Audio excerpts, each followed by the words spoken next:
All right, everybody, welcome. It's a little late today. It's like almost 6 o'clock, but I'm here. I'm doing it. We're doing this show. I've rearranged everything. I got so excited after I finished yesterday. I was like, I really got to get my space into shape. If I'm going to do this, I need to get it all spiffy.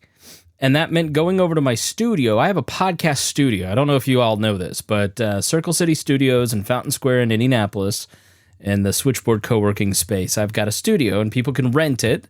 And I do podcasts out of there. We've done it occasionally.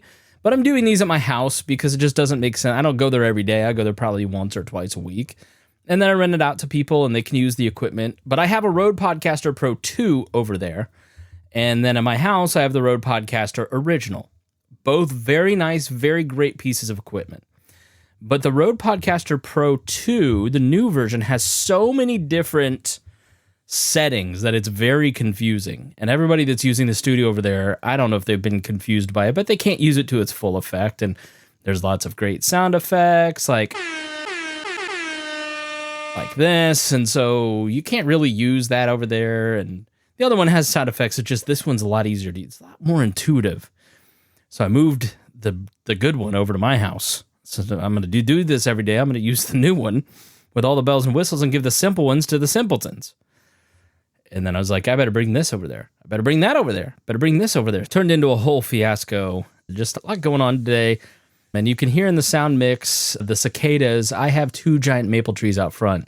Hopefully you can't hear that. I have headphones on that can help me hear everything. So I have lots of things to do, lots of stuff I want to do, but it's a little late in the day and I want to save some of the stuff some of the serious stuff for the big show and maybe tomorrow morning when I'm a little more in the serious mood. I figured we could play a little game. What's in Chris Spangle's bookmarks on Twitter? It's a game where we go through the bookmarks on my Twitter and see what weird shit I have liked over there. First up, all right, I don't know about you all, but I miss George Bush. I miss Bill Clinton. Bill Clinton's speaking tonight over at the convention. And I was telling Reagan last night, because she was born in 94, so she doesn't remember Bill Clinton at all. I know she remembers Bush, but I don't know. There's something about the 90s when you're born in the 80s. The 90s were the peak, man. 1994, 95, like the economy was booming. We weren't really in a lot of wars. He was cool. Yeah, there was all the BJ stuff, but other than that, so he's speaking tonight, and then came Bush, and I was just thinking, these two are like fun, and they're friends, and they're likable, and you'd want to hang out with them. Like I watched Hillary give her speech last night, and there just wasn't anything in her speech that I thought was good. And like you watch Barack Obama speak, I thought his speech was great. And great politicians, what makes a great politician versus a good politician? Hillary Clinton just had that talking down to you attitude versus Barack Obama, who kind of implored you to achieve the best as an American. It was really 2 dichotomous speeches, and you see why Hillary Clinton lost and Barack Obama is a generation politician. Bush wasn't known as a great speaker, obviously, but the thing about Bush is he was charming and he could really hit it. 9/11 speeches, man, go back and watch those, you'll still cry. Bill Clinton, I'm sure even at 78 will kill it tonight. Kamala Harris, not a good speaker. I'll be interested to see how she does the other night. Joe Biden was so forgettable. Michelle Obama forgot to even mention him in her speech last night. Joe does his best, but Joe is elderly, and then also the stutter thing, which he's conquered. But you watch some of those younger speeches, Joe really is a pretty decent speaker. But he doesn't move you like an Obama, a Clinton, a Bush. Trump is such an outlier because Trump is appealing in the way that a comedian is appealing. I was watching some of him talk to Theo Vaughn, and I think it's the first time I've ever seen Donald Trump be a human being. So here, I've actually got it queued up. So Theo Vaughn's a comedian, great podcast, one of the few comedy podcasts that I listen to, and he had Donald Trump on, and they're talking about cocaine. What's funny is Theo Vaughn is talking to the king of New York, 80s New York. Donald Trump doesn't know what cocaine is, and Trump just plays it off like he doesn't know what cocaine is. But it's Donald Trump, 80s New York icon. Okay. So here they go. No, I would just do cocaine. That was really, yeah. And not just, pretty, yeah. And it was that's down and dirty, right? Yeah. And this, I mean, it was, yeah. But you don't anymore? No, I don't do it anymore, man. And I'm not doing it. Is it too much? Too much to handle? Some of the stuff started to get a real rattle in it, too. I don't know where we were even getting it from in this country, but yeah, it started to make me feel like I was a mechanic or something. So the thing you go back to then is alcohol for the most part. Yeah, but what I want probably is cocaine, but I know that if I have a drink, then it'll be like, okay, I had a drink, then I can do this. Is cocaine a stronger up? Yeah. All right, Mr. I don't know. You're way up with cocaine more than anything else you can think of. Cocaine will turn you into a damn owl, homie. You know what I'm saying? Yeah. It'll be out on your own porch. Yeah. And you'll be your own street lamp. You're freaking... And is that a good feeling? It's horrible. A miserable feeling. But you do it anyway, just like the guy you're saying with the scotch. Like you... No, I would just do... it'll turn you into a damn owl, homie. It's the president of the United States, and he's called him homie. Then here's a George Bush singing as he was leaving back in 2008. Down the lane, I look Dick Cheney strolling with documents he's been withholding. It's good to touch the brown grass of home. Yes, you're all gonna miss me the way you used to diss me, but soon I'll touch the brown grass of home. They just don't make these Democrat presidents aren't nearly as fun. Barack Obama did make a penis joke at one point. Here's the thing about Barack Obama. We're always above it. Democrats are always morally superior to everyone. The name calling has to stop. You even hear him address the name calling in here and then listen to what he does. It's a great clip. That last one was the Bush Archive tweeted that out. This one is Yashar Ali, who tweets a million things a day. But Barack Obama's hand gestures in this are showing size of. It's very funny, very comedically good. There's the childish nicknames, the crazy conspiracy theories, this weird obsession with crowd sizes.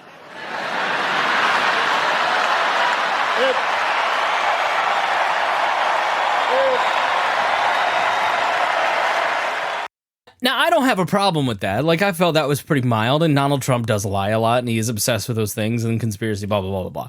But don't tell me that you're, like, above it all, and when they go low, we go high, and then you and Michelle are going to make fun of Donald Trump in those ways. And so here's Donald Trump actually responding to that. And yet they're getting personal. So I didn't save it, but Donald Trump at some point, I really like Barack Obama and Michelle. They were great people. They're fantastic people. And CNN... And the clip is just like stunned. Is that Donald Trump? Is he okay? He's doing some weird stuff lately, like being nice. That clip with Theo Vaughn is like the first time I think I've ever heard him be a person. So I don't know about you, but here's Trump responding to that Obama clip. Did you see Barack Hussein Obama last night? Take little shots. He was taking shots at your president. And so was Michelle. They always say, sure, please stick to policy. Don't get personal. And yet they're getting personal all night long, these people. Do I still have to stick to policy? Policy! I'm going to miss him when he's gone. He's such a weird, unique person. The thing is, I think that the Democratic Convention has actually been very good in terms of focusing on Donald Trump. There hasn't been a lot of Republicans or it's really just been Donald Trump. They've thrown some shots at J.D. Vance, but they're not going after the Republican Congress or legislators or conservatives or blah, blah, blah, the way that like a lot of RNC convention speakers will go after the left or the woke left or whatever. You know, so I think if you're like an independent or Republican watching this, I think that's been a feature, right? They've not a bug. They've agreed to do this to help independents feel a little safe. Speaking of feeling safe, we all want to feel safe, especially in a marriage. And this is a clip from Alex Stranger, who pulled a clip from the BBC doing an interview last night at the DNC. I wanted to add that this is probably fake, but who knows? What brought you out here today? No, listen, my name is Noah Shorts. I use he, they pronouns. I'm just really excited that we have a first black woman that could be the president of the United States. And my wife, we're in a polyamorous relationship. The lover that my wife took is African American, and I've learned so much about the struggle that people of color go as a result of my wife's boyfriend. And so I'm excited to really do my part to show solidarity for my marginalized communities. And like the best way to do that is to get the first woman out vote for a corpse over voting for Donald Trump because he's a disgusting fascist white supremacist pig. But now we get to really make history. We have, like I said, we have the first woman of color to be president of the United States in North. I also want to point out what this guy's wearing. He's wearing a Jamaican knitted hat, by the way. So he'd be the first person to scream at me cultural appropriation, but look at him. Country, it was founded on the values of diversity, equity, and inclusion. And in Kamala Harris, there's nothing embodies those values more than a Kamala Harris presidency. So I'm pumped. I'm ready. I am so excited. I'm a proud white dude for Kamala Harris, baby. Let's go. Woo! Have you seen any excitement at a Democratic event like in this stadium? Or? No, listen, it is amazing. Like you can't generate. I couldn't see any more excitement. Like the only way they're. He's boring me. It all went downhill after my wife's boyfriend. I think it's just important to be sensitive if you're a white male, because you don't want to offend guys like that, which is why I was surprised to hear Bernie Sanders selling a first female presidency this way. Abroad.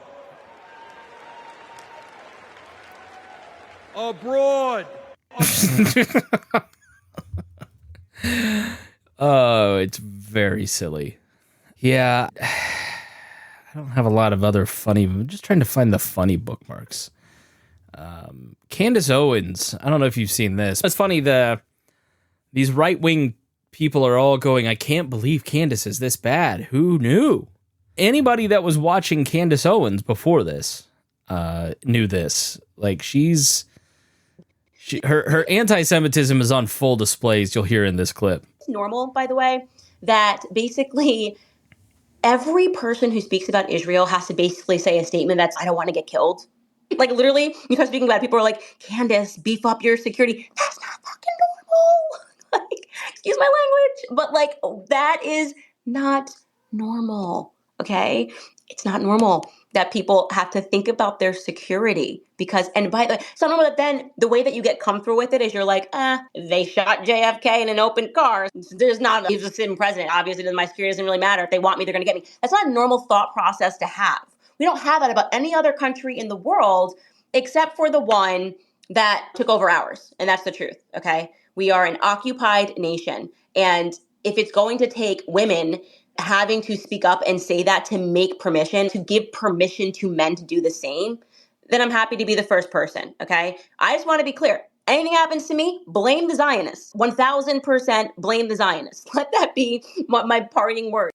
This is a feature of conspiratorial thinking, that you are important enough to assassinate. This is the moment they're going to assassinate Candace Owens, when her career is on the downslope. Like, what is she going to do? I was thinking about her yesterday. I'm like, you have now ticked off so many wings of the right who are racially tinged or anti-Semitically comfortable, but you've gone so far that Ian Miles Chong is going, I don't know about this lady. Like, where are you going to go work? Target? Are you going to be bagging over at Target? Maybe there's going to always be an audience for somebody like Candace Owens and she'll always make some money doing this, but I don't know. I think a lot of these right-wing influencers and left-wing influencers too, I know the right. I'm not a Democrat or a liberal in that way. But she thinks she's going to be assassinated because she's so important.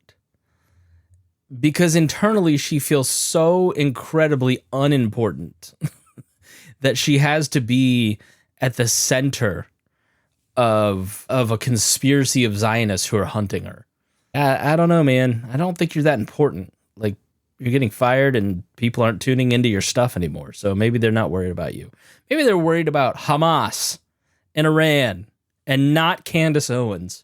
So here's a clip from August 18th. Kamala Harris is finally going to speak to the press, and every time she does, She just talks about how she's going to raise our taxes. You unveiled some economic policies last week. Yeah. Can you explain how you're going to pay for those? And can you give us a sense of what other policies you want? So she's getting off of a bus and she's asked, how are you going to pay for all the policies that you... I swear to you, I saw a CNN contributor say that asking how Kamala Harris is going to pay for her plans is a form of racism and sexism. Guys, if we're... Every single administration is always asked, how are you going to pay for that? Because the press still somehow is under the illusion that we don't just print money. They still think about budgets like it's 1996 and we're debating balanced budget amendments. But she gets asked about how she's going to pay for it, and she gets a huffy stance here. She bows up and gets that stern look of, I'm speaking, which is turned into like a t-shirt for a rallying cry of, I'm speaking, how dare you interrupt me?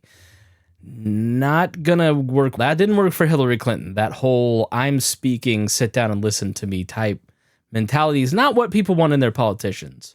Sure. I mean, you just look at it in terms of what we are talking about, for example, around children and the child tax credit and extending the EITC. It's at $6,000 for the first year of a child's life. The return on that investment in terms of what that will do and what it will pay for will be tremendous. We've seen it when we did it in the first year of our administration. We reduced child poverty by over 50%.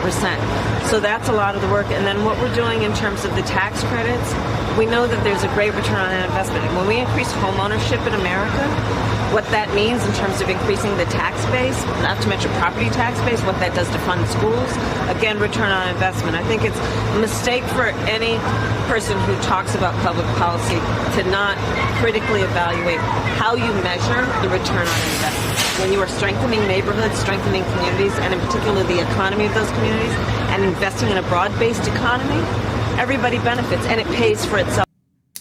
All right, now who else zoned out in the middle of that? I certainly did, but the answer is she doesn't have any idea how she's going to pay for it. I had a debate with Tad who said that she's going to implement a national sales tax because of that clip. And I think what she was trying to say is not that she's going to implement a national sales tax, which would be impossible, but that you're going to see investment in local communities because of this housing credit, a $25,000 per person housing credit, which Tad pointed out was a Maxine Waters bill. And if you go through Maxine Waters' bill, it's giving it to 23,000 people, and it's all people of color. So that'll go over really well. That'll be a great first debate for the country to have. I'm sure that won't be divisive, and everybody will fight over that. And okay, here we go. All right, that's, I think, enough of what is in Chris's bookmarks. We're at 20 minutes. And I don't want to bore you. I'm starting to get a little bored with myself. And so we're just trying to keep it light and fun here tonight. And then we'll be back talking about some of these speeches tomorrow and some of the stuff that's at the DNC. All right. So thanks. Got a couple great comments from you patrons about this. And I'm excited to do it. And it was great to hear from you. So be sure to write in, leave a comment over on the post on the Patreon. Or if you are a Substack subscriber, then you can leave a comment there. So these are all available to Substack subscribers as well. The paying ones. Anyway. All right. And thank you so much. Hey, if you're up at 10 p.m., turn to BT, watch me on Miss Pat Settles It, and check that out. We really need the ratings, I think, because they're telling me we need the ratings. Oh, I figured out a cool thing with this thing. I can sound like the devil. I want to rate... Oh, Daddy. And then it also has like a little pitch up. And there's a megaphone, and so you can have like applause when you're doing this. Yeah, very cool. All right, go out and beat somebody up. And there's a robot, and another robot, and then you can also say... All right, that's enough. So I'm going to keep playing around with this. But I thought that was pretty cool. All right, thanks so much for listening to The Chris Spangle Show. We'll see you again tomorrow.